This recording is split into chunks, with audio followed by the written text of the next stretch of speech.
Kembali lagi bersama saya Sultan Rifandi dalam acara Interfaith di Mata Milenial Indonesia TV, Matanya Indonesia. Masih bersama dengan Pak Mitiko. Tadi kita sudah berkenalan dengan Pak Mitiko. Nah, kita langsung diskusi terkait dengan tema yang kita angkat nih, Pak Mitiko. Mengetahui aktivitas Dharma Yatra umat Buddha. Ini kan memang setiap agama pasti punya tempat yang disakralkan, tempat ritual, tempat ibadah. Dan termasuk umat Buddha, ya kan, selain beribadah berkunjung ke tempat-tempat suci, juga lebih mengenal dan memahami sejarah dari tempat-tempat suci tersebut. Nah, mungkin sebelum itu kita akan bertanya yang basic dulu. Apa sih yang dimaksud dengan Dharma Yatra? Baik, Dharma Yatra itu terdiri dari gabungan dua kata, Dharma atau Dhamma yang artinya kebenaran. Sangskerta ini berarti ya, Pak Mitiko? Sangskerta, dan Yatra itu tempat, ya. Okay. Jadi Dharma Yatra ketika diterjemahkan menjadi tempat yang digunakan oleh Buddha untuk membabarkan ajarannya atau kebenarannya itu. Okay. Kebenaran atau membabarkan dharmanya. Jadi Dharma Yatra adalah tempat-tempat yang digunakan oleh Buddha untuk membabarkan dharma atau tempat-tempat yang berhubungan dengan kehidupan Buddha itu sendiri. Makanya disebut sebagai Dharma Yatra. Tapi istilah Dharma Yatra bukan hanya milik umat Buddha. Tapi umat Hindu pun juga menggunakan istilah yang sama, yaitu Dharma Yatra atau tempat-tempat yang disucikan atau berhubungan dengan ajaran agama Hindu. Jadi karena menggunakan bahasa Sanskerta jadinya sama. Ketika kita di negara mana yang bahasanya sama kan, walaupun beda ajaran atau agama kan tetap bahasanya kan itu yang dipakai. Dan orang kadang-kadang suka ketukar-tukar. Saya pun jujur masih suka ketukar-tukar kadang-kadang nih, Pak Mitiko. Karena Sanskerta itu bukan bahasanya umat Buddha atau umat Hindu saja, ya bahasanya orang India zaman dahulu. Mau Anda beragama Jainism ya atau Hinduism itu tetap menggunakan bahasa Sanskerta karena bahasa masyarakat sana. Jadi ini menunjukkan tempat Dharma Yatra ini, Pak Mitiko. Menunjukkan tempat yang berhubungan dengan tokoh-tokoh agama kalau kita bicara universal.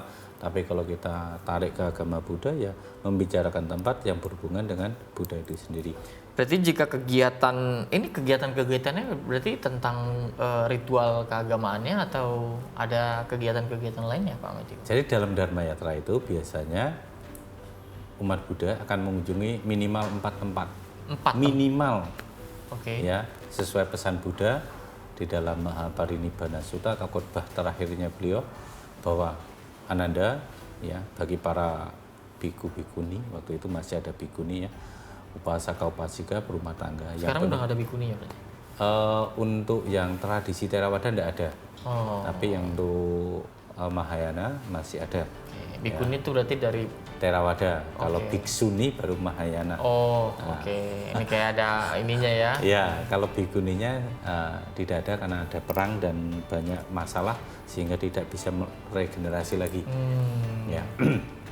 Kemudian 4 tempat ini yang berhubungan dengan Buddha, minimal 4 dalam Mahaparinibbana Sutta itu dijelaskan bahwa seorang biku-bikuni, upasaka-upasika atau berumah tangga yang penuh dengan keyakinannya, dengan moralitasnya, dia mengunjungi 4 tempat di mana Tathagata atau Buddha dilahirkan, mencapai penerangan sempurna, menjadi Buddha, berarti membabarkan pertama kali ajarannya, teachingnya pertama kali, dan mangkat atau parinirwana. Di 4 tempat tersebutlah mereka yang penuh dengan keyakinan, yang menghormati 4 tempat itu setelah hancurnya jasmani akan memperoleh kelahiran di alam surga. Itu pesannya Buddha. Di khutbah terakhirnya. Iya, di khutbah terakhirnya. Nah, kalau kita melihat Dharma Yatra ini mirip ibadah haji atau umroh di kalangan umat Islam. Ya, jadi ada kolerasi ya. Kalau di Muslim ada haji dan umroh, di Buddha ada namanya Dharma Yatra. Sama-sama menuju ke tempat suci Holy Land yang kalau kita tarik lagi kan benefitnya sama, memperoleh kelahiran di alam bahagia atau surga. 4 itu di mana aja? Nah, 4 tempat itu yang pertama Buddha dilahirkan. Karena Buddha secara fisik kan manusia, ya, memiliki ayah dan ibunya. Beliau terlahir di Kerajaan Kapilawastu zaman dahulu kala, sekarang menjadi wilayah negara Nepal. Nepal. Ya, beliau terlahir di sebuah taman yang namanya Lumbini. Dan sekarang daerah sana masih bernama Lumbini. Oke. Jadi sebuah taman yang indah zaman dahulu. Sekarang ya masih banyak daerah tamannya, ya, tanah kosong gitu. Oke. Nah itu bernama Lumbini. Dan banyak sekali orang Banyak. Buddha di sana. Ya. Kemudian yang kedua namanya Bodh Gaya. Ya diberi nama Bodh Gaya karena ada pohon bodhi. Orang India itu kalau bahasa belakangnya suka tidak dibaca. Oh gitu. Rajurats. Oh. Rahul. Ya, dia vokal terakhirnya nggak dibaca. Bodh Gaya atau Bodhi Gaya atau Buddha Gaya itu tempat di mana Buddha Siddhartha mencapai kebuddhaannya. Oke. Ya. Nah, wilayahnya sekarang negara bagian Bihar. Karena kan daerah sana kan federasi ya. Oke. Jadi namanya negara bagian. Di negara bagian Bihar. Nah, itu Bodh Gaya. Kemudian pertama kali membabarkan Dharma itu di Sarnath ya. Sekarang wilayah dari Varanasi ya. Itu di negara bagian Uttar Pradesh atau Utara Pradesh ya, di Uttar Pradesh India Utara. India Utara. Ya, Uttar Pradesh. Kemudian beliau parinirwana juga di daerah Uttar Pradesh juga ya, di Kusinara, masih negara bagian Utara Pradesh ya. Jadi 4 tempat itu sebenarnya ada banyak. Kalau kita mengunjungi ada Sawati, kemudian ada Rajagaha. Kalau di Indonesia ada apa Pak Mitiko? Di Indonesia kemudian diartikan sebagai candi. Borobudur. Ya, banyak candi, puluhan candi ya. Dharmayata kan tempat ya. Kalau kita kembali lagi tempat yang berhubungan dengan dharma. Nah, Borobudur adalah salah satu tempat yang berhubungan dengan dharma karena dulu dibangun dedikasinya dari Tripitaka.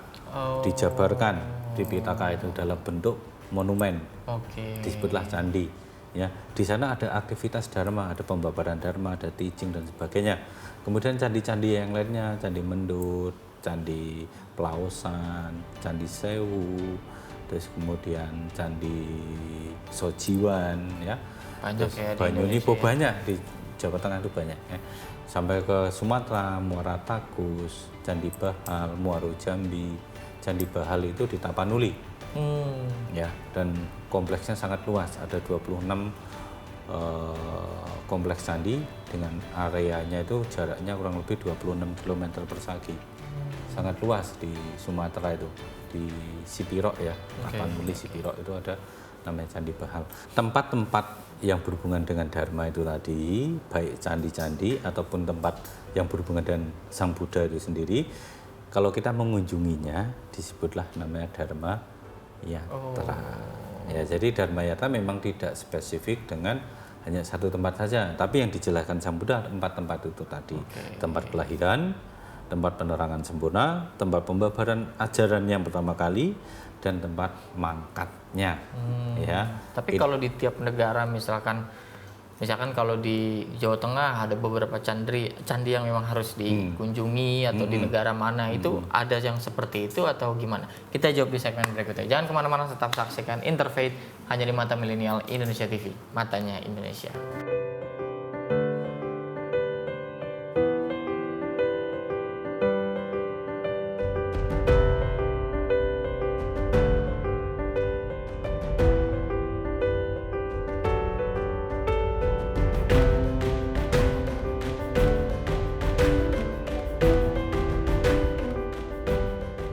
Kembali lagi bersama saya Sultan Rifandi dalam acara Interfaith di Mata Milenial Indonesia TV, matanya Indonesia. Masih bersama dengan Pak Mitiko. Tadi sudah banyak dijelaskan sebetulnya oleh Pak Mitiko, tapi tadi saya sempat menanyakan bahwa kalau di beberapa negara itu ada nggak misalkan yang memang entah local wisdom kah atau memang di tiap negaranya itu ke Candi Borobudur deh, kemana gitu, itu ada nggak tuh kayak gitu Pak? Dan diwajibkan nggak kira-kira? Dharma Yatra dalam ajaran Buddha itu penting, tapi tidak menjadi hukum wajib. Artinya begini, bahwa seseorang menjadi baik atau memperoleh kehidupan setelah mati di alam bahagia itu tidak tergantung dari Dharma Yatra atau tidaknya. Jadi Dharma Yatra di agama Buddha itu selain 4 tempat tadi, ya, itu tidak terlalu spesifik atau ditekankan. Penting tapi tidak ditekankan. Karena kan sekarang segala sesuatunya menggunakan ongkos ya, betul. menggunakan materi ya. Kalau orang yang uangnya cukup ya silakan, tidak cukup ya tidak masalah gitu. Karena kelahiran di alam bahagia itu tidak harus dengan berdharma yatra. Untuk menjadi umat Buddha yang baik juga tidak harus berdharma yatra ya, dengan cukup menjalankan Pancasila, 5 aturan moral itu udah cukup bagi umat Buddha. Nah kalau punya uang lebih ya silahkan gitu loh, nggak dilarang ya, malah ya kamu punya uang lebih mau buat apa ya silahkan lah berdharma kalau yatra. mampu ya jadi Kalau wajib mampu, gitu ya. ya. Berarti kalau terkait tujuan dan manfaat umat Buddha melakukan Dharma Yatra itu apa, Pak? Tujuannya yang pertama di dalam Dharma Yatra itu adalah untuk mengembangkan sada atau keyakinan. Apa itu sada atau keyakinan? Keyakinan itu bukan hanya soal saya beragama Buddha, yakin sama Buddha, tapi yakin untuk praktek. Gitu loh. Kadang banyak umat beragama ya, bukan hanya umat Buddha, kita udah beragama yakin mantap beragama, tapi untuk prakteknya nggak yakin. Sehingga kita ini mayoritas orang beragama, tapi prakteknya masih jauh dari kaidah agama. Kalau boleh dibilang hasil survei mengatakan Indonesia 99% warganya, rakyatnya itu religius. Religius. Tapi kita ketahui bahwa angka kriminal, angka kejahatan, indeks korupsi di Indonesia masih tinggi. Jadi seperti tidak berkorelasi antara masyarakat yang beragama dengan ketertiban. Betul. Nah inilah karena saya menduga ya, kok kayaknya nggak yakin untuk praktek sih. Ya, sebagai umat Buddha sendiri, ya banyak juga umat Buddha yang terkait dengan kasus hukum gitu kan, karena mungkin dia salah prakteknya atau dia tidak bisa mempraktekannya. Atau memang menjalankannya salah. Iya, ini bisa jadi. Karena itulah ketika orang sudah berdamai, dia makin yakin, makin mantap untuk praktek. Oh iya loh, ini tempatnya Buddha. Masa saya nggak yakin? Ini dulu gurunya babarin ajarannya di sini loh. Nah, mengunjungi tempat tersebut menumbuhkan keyakinan untuk praktek. Saya harus menjadi baik. Saya harus tidak boleh melanggar aturan atau moral lagi gitu kan. Jadi bukan fisiknya aja yang mengunjungi. Betul, tapi batinnya. Ini yang lebih penting. Karena kalau Dharma Yatra itu bukan untuk lifestyle ya, apalagi sampai ngutang berdharma yatra, bela-belain ngutang, enggak untuk itu gitu kan. Enggak usah ya. Ya enggak usah, karena untuk menjadi baik enggak harus dengan berdharma yatra. Punya uang lebih silahkan, enggak punya juga enggak masalah. Misalkan punya uang lebih enggak mau juga enggak masalah. Itu kan apa ya, keinginan pribadi masing-masing gitu kan. Dengan mengunjungi tempat-tempat suci Buddha, otomatis orang itu akan tergugah untuk prakteknya lebih baik. Dulu waktu saya berdharma yatra pun demikian, timbul apa ya, energi positif. Saya praktek, saya lebih baik. Kenapa? Ketika kita ke sana sekelilingnya itu orang meditasi, orang sembahyang, orang-orang yang tiba-tiba menjadi baik. Tahu kan? Di rumah urakan, ya, di rumah itu dibilangnya nggak tertib, nggak baik, attitude-nya kurang baik, sampai ke tempat sana tiba-tiba langsung berubah. Jadi orang baik, attitude-nya baik dan seterusnya. Akhirnya, loh, sini jadi orang baik, orang suci semua ini. Terbawa atmosfernya. Iya, itulah yang sebenarnya dibutuhkan ketika seseorang untuk praktek. Atmosfernya untuk praktek itu dapat di sana. Lingkungan mempengaruhi berarti? Mempengaruhi, sangat mempengaruhi. Kita lingkungan yang isinya orang berbagai macam aktivitas ya, kerja ya, segala macam rutinitasnya campur aduk ya, dengan masalahnya yang sangat banyak. Otomatis kita mau praktek itu kadang ke bawah suasana, itu tetanggaku aja santai aja, tetanggaku aja, temanku aja. Nah dia mau praktek tuh kadang juga lihat sekeliling. Ya. Contoh mau ibadah, mau sembahyang atau mau sholat, temanku aja sholat kayak gitu doang gitu kan. Akhirnya orang ragu untuk praktek. Padahal kalau kita mau praktek gak usah lihat kiri kanan, lihat di diri sendiri. Ini untuk saya, bukan untuk teman, bukan untuk sekeliling gitu loh. Ini pahala untuk saya. Dan karakter kita sangat, lingkungan itu betul-betul mempengaruhi, pendukung ya. Betul. Karena itu contoh lah gampang ya. Ketika saya dulu mengenal minuman keras, itu kan bukan dari orang tua, bukan dari agama, tapi dari mana? Lingkungan, pertemanan toh. Jadi saya minum. Kenapa? Temennya minum nggak keren bro, katanya. Nggak gentle, nggak laki gitu kan. Nah itu terbawa. Nah inilah pentingnya keyakinan untuk praktek. Kalau orang itu udah yakin di dalam jalan agamanya, jalan dharmanya, dia nggak mau menyimpang. Dia akan fokus di situ. Orang lain mau bilang apa, teman mau bilang apa, ya urusan kamu. Saya ini urusannya. Oke, tapi kalau Dharma Yatra dengan Hindu bedanya nih apa dengan Buddha, Pak? Kita akan jawab di segmen berikutnya. Jangan kemana-mana, tetap saksikan Interfaith hanya di Mata Milenial Indonesia TV, matanya Indonesia.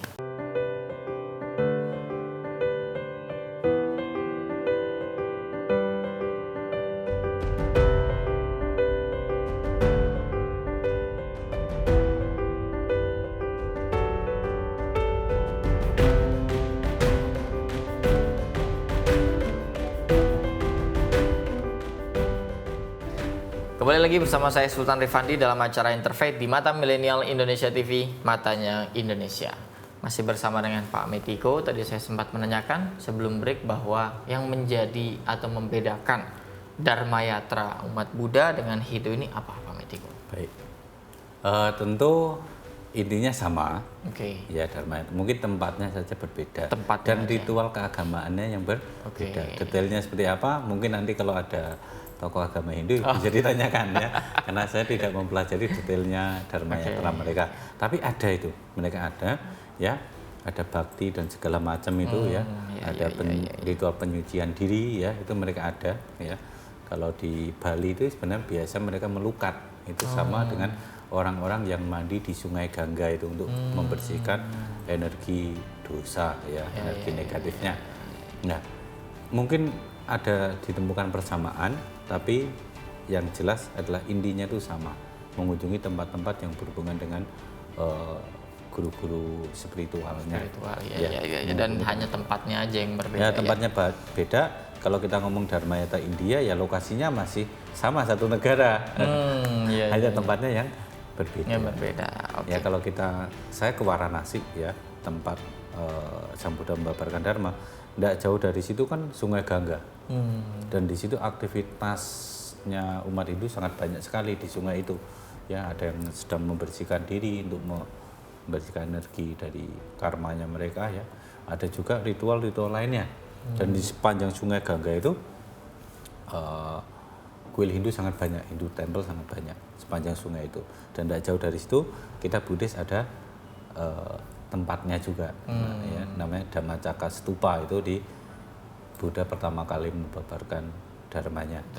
Ya, jadi kalau dicari persamaannya ya tentu banyak persamaannya ya, tapi tempatnya jelas berbeda.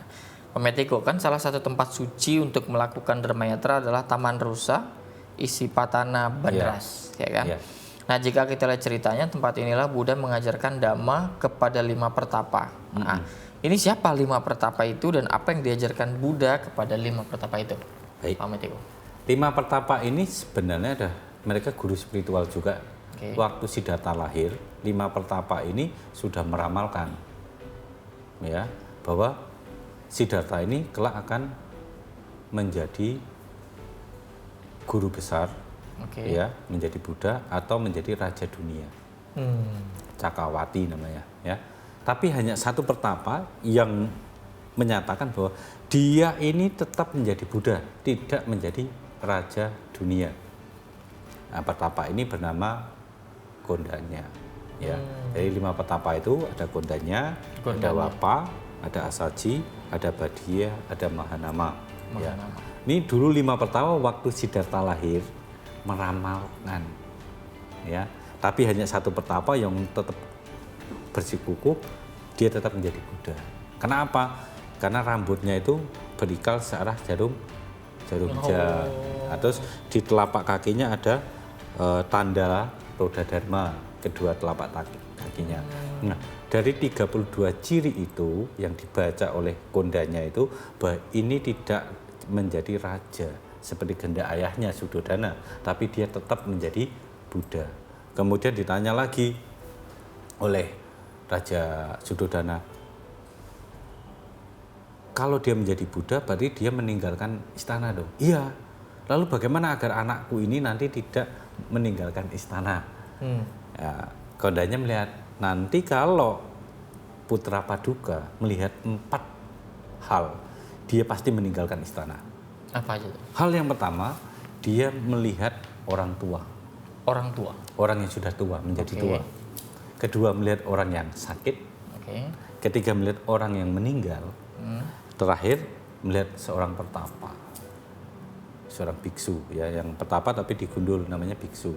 Di India itu pertapa dengan rambutnya panjang, namanya resi. Ada pertapa yang rambutnya dipotong, namanya biksu atau biku.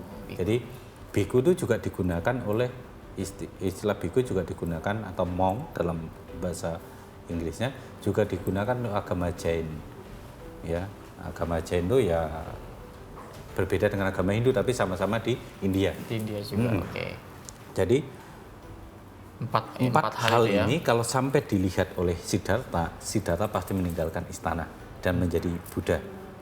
Nah, kemudian setelah itu Raja Suddhodana dari Siddhartha kecil sampai akhirnya dinikahkan itu tidak boleh, namanya pelayannya itu terlihat tua, sakit, nggak boleh, harus minggir semua. Harus dilihatkan oleh pelayan istananya yang muda, yang ganteng, yang cantik, yang sehat. Memang sengaja Ya, dibuat seperti apalagi kalau meninggal harus di-skip. Pokoknya dia dikurung dalam istana dan hanya melihat orang yang muda, yang Sehat. cantik, yang sehat. Gitu. Tidak pernah melihat orang tua. Nah, suatu hari ya, setelah beliau itu memiliki kesempatan untuk keluar istana, ya, beliau meninggalkan istana, pertama kali itu melihat orang tua. Oke. Ditanya sama Cana, kusirnya itu, kusir keretanya itu. Cana, kenapa orang itu? Kok ada orang seperti itu? Itu apa? Oh, pangeran, itu namanya orang tua. Loh, kenapa ada orang tua? Ya semua orang menjadi tua, pangeran. Ini hukum kenyataan. Saya, pangeran, raja, putri ya saudara, istrinya, semuanya yang di istana juga akan menjadi tua. Seperti orang itu tadi. Ini hukum dunia, hukum kenyataan, pangeran. Dia kaget. Karena selama ini tidak pernah melihat orang yang menjadi tua. Dia menjadi tuang renta, pakai tongkat itu. Dia menganggap ini apa. Kedua, jangan lagi melihat orang sakit. Tanya, ini orang ini kenapa kok berbaring seperti itu? Ini namanya orang sakit, pangeran. Loh, kok orang bisa sakit, itu apa? Gitu kan? Karena dia tidak pernah melihat orang sakit. Pangeran, suatu hari nanti semua manusia di dunia ini mengalami namanya sakit. Bukan hanya saya, pangeran, putri ya saudara, raja, semuanya akan mengalami namanya sakit. Jalan lagi melihat orang ditandu mau dikremasi. Itu orang kenapa kok dia ditandu dan Lihat orang meninggal. keluarganya pada nangis. Itu kenapa? Dijawab oleh Cana, ini namanya orang meninggal, pangeran. Loh, kok orang meninggal? Meninggal itu apa? Semua yang hidup akan meninggal, akan mati, pangeran. Saya, pangeran, semuanya akan mengalami kematian. Kaget dia. Berarti aku akan tua, aku akan sakit, aku akan mati. Ih, ngeri kali dunia ini. Aku bakal mati. Jalan lagi, lihat seorang sedang duduk bertapa, kepalanya dicukur habis. Ya, tanya, Cana, siapa itu? Itu pertapa. Lu ngapain itu orang menjadi pertapa? Pangeran, pertapa adalah orang-orang yang ingin mengatasi tadi ketuaan, sakit dan mati. Dia mencari obat dari semuanya itu. Dia mencari jawaban kenapa manusia harus mati. Maka dia bertapa seperti itu, pangeran. Hatinya itu bergemuruh karena tidak pernah melihat hal itu tadi. Nah, ketika pulang ke istana, dapat kabar istrinya, putri ya saudara itu melahirkan. Begitu dia sampai istana, lihat putrinya, lihat anaknya, ya baru lahir. Tambah beban moral lagi. Anakku lahir. Ini anakku juga akan mengalami usia tua, sakit dan mati. Oleh karena itu, aku tidak ingin membiarkan mereka mati. Aku tidak ingin mereka menderita karena usia tua dan sakit. Aku harus cari obatnya. Dan setelah melihat semuanya itu, hatinya tekad bulat untuk mencari obat dari tua, sakit dan mati. Maka tinggalkanlah istana dan menjadi pertapa. Seperti itu. Nah, itulah makanya 5 orang pertapa yang dahulu meramalkan itu, ya, begitu mendengar bahwa Siddhartha meninggalkan istana, ngejar nyari sampai ketemu. Ini Nah, setelah ramalannya. ketemu, nah ini bener nih, pangeran tetap meninggalkan. Makanya aku harus ngikutin pangeran. Nah, jadilah pertapa Siddhartha itu ditemenin oleh 5 pertapa lainnya dalam melatih diri di hutan Urwela. 6 tahun sengsara. Perjalanannya itu kemana dan berbuat apa aja kira-kira seperti apa tuh Pak Metiko? Kita jawab di segmen berikutnya. Jangan kemana-mana, tetap saksikan Interfaith hanya di Mata Milenial Indonesia TV, matanya Indonesia.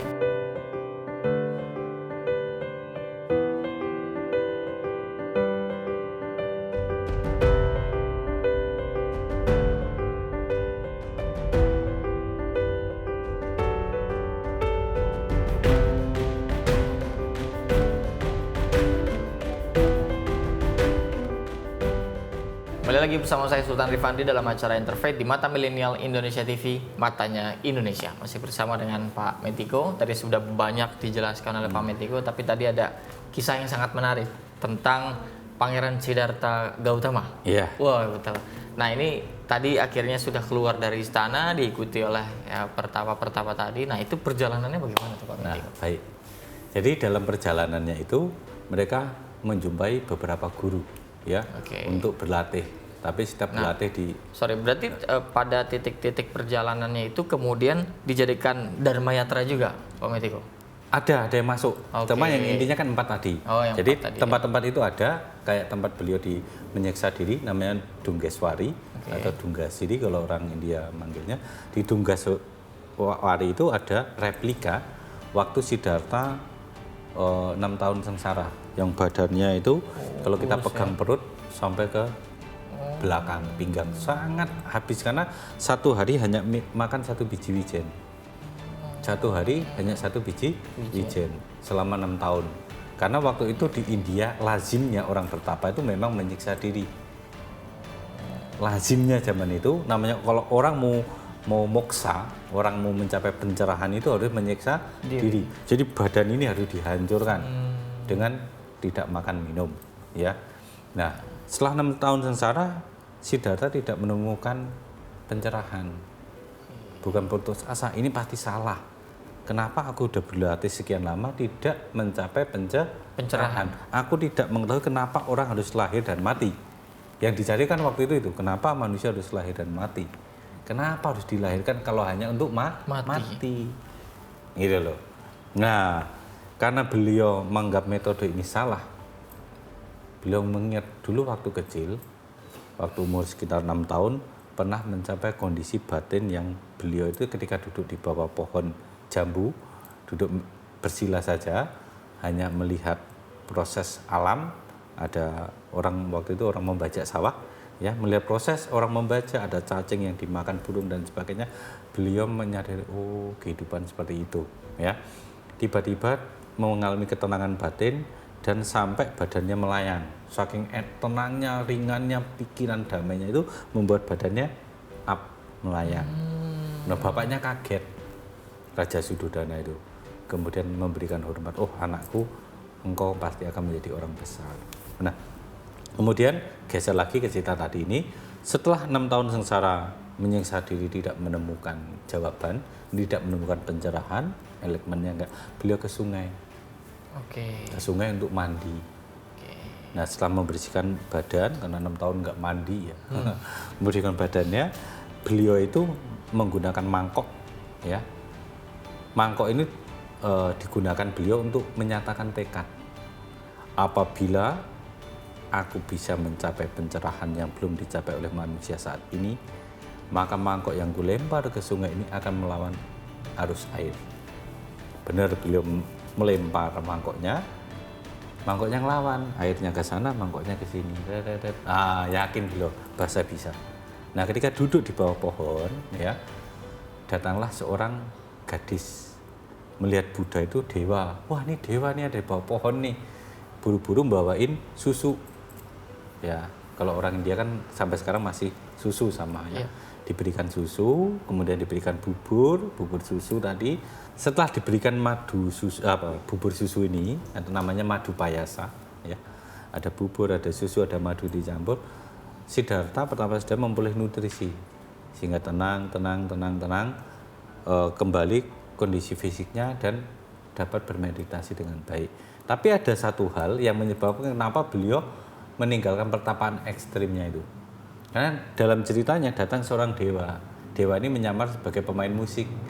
Dia main senar, gitar ya. Nyanyinya hanya 2 lagu. Kalau senarnya terlalu kencang bisa putus. Kalau terlalu kendor tidak ada suaranya. Dewa itu nyamar sebagai pemain musik hanya itu nyanyi 2 lagu itu tadi. Kalau terlalu kencang senarnya putus. Kalau terlalu kendor tidak ada suara gitu.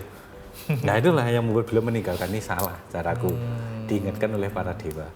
Nah kemudian balik setelah menerima nutrisi itu tadi dari madu yang diberikan oleh Sujata, tubuhnya kembali fit dan bisa meditasi dengan tenang, dengan baik ya, mengamati nafas masuk keluar sampai mencapai pencerahannya.